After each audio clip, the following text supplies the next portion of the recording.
Bonjour, dans le jour d'après, chaque jour, nous voyageons pour avoir la vision d'une personnalité sur le monde de demain.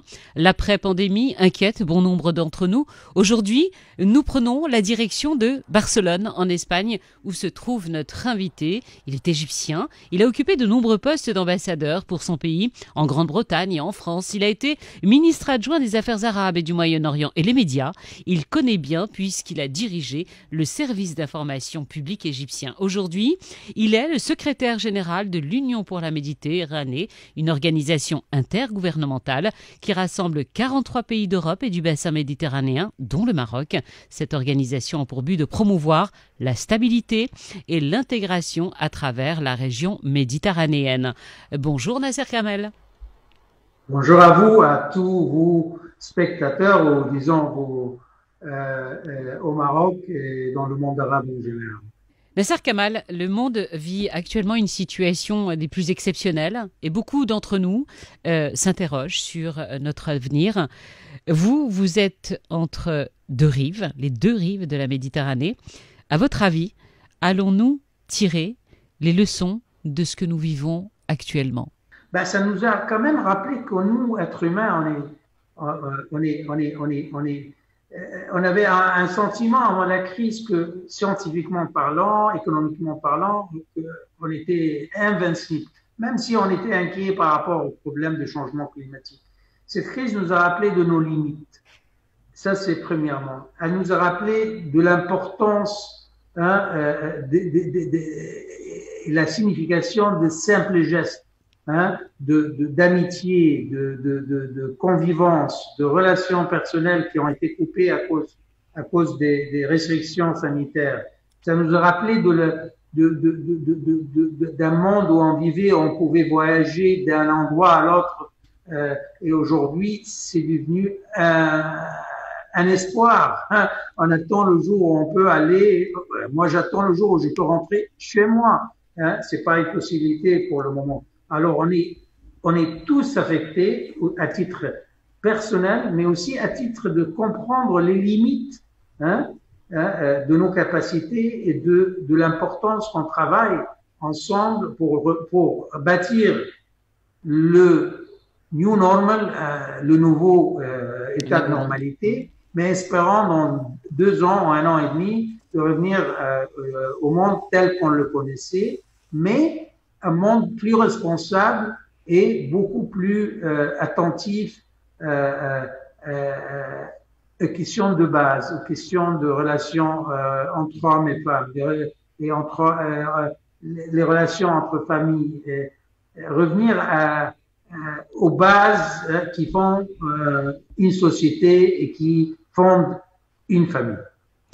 Vous croyez que nous allons garder tout ça, que nous allons tous changer? Comment vous le voyez justement ce jour d'après?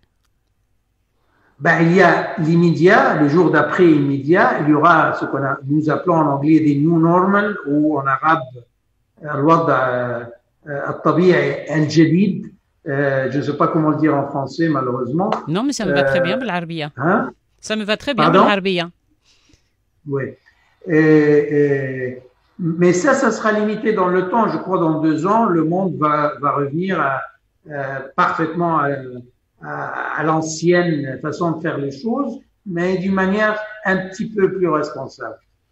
Mais notre génération et celle plus jeune que nous va être impactée par ce qu'on a vécu, et ça va les marquer pendant des années. Quand je lisais la grippe espagnole, comment elle a changé l'état d'esprit du monde, ou même la grippe asiatique des années 68, ça a eu un effet sur la psychologie collective des citoyens. Mais je suis quand même optimiste que ça aura un effet ou un impact positif et pas négatif. Vous avez lu beaucoup plus que d'habitude durant cette période de confinement? Vous avez découvert de nouvelles choses? J'ai fait 2 choses. Premièrement, j'ai dû faire face à la crise parce que je gère une institution qui est basée sur l'idée des réunions physiques où les gens se voient, se rencontrent, échangent des expériences et décident des choses ensemble. on a dû complètement changer la logique de l'organisation. On fait la plupart de nos activités en ligne et ça a pris quand même un grand moment parce que moi, j'ai pas arrêté de venir au bureau malgré la crise. Et deuxièmement, j'en ai lu, mais pour être honnête, j'ai pas lu de la littérature ou des livres sur la géostratégie. J'ai trop lu peut-être sur l'impact potentiel de la crise sur la réalité socio-économique de notre région parce que c'est ma responsabilité primaire. Alors, intellectuellement parlant, je peux pas dire que j'ai lu au sens large, j'ai lu au sens restrictif lié à la pandémie et à comment faire face en tant que l'Union pour la Méditerranée à ce défi ou à ce nouveau défi. Alors, ça, c'est ma réponse simple ou simpliste à votre question. Une dernière question, Nasser Kamel. Qu'est-ce qui vous manque le plus aujourd'hui? Ben, ma famille. J'ai deux garçons dans deux pays différents. Déjà, je ne sais pas quand est-ce que je vais le voir.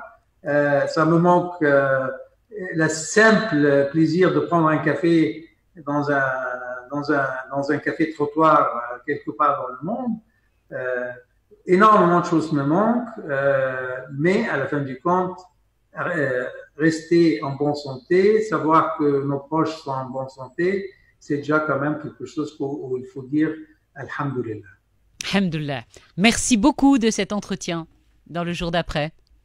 C'est moi qui vous remercie énormément. À bientôt. Vivre avec vous.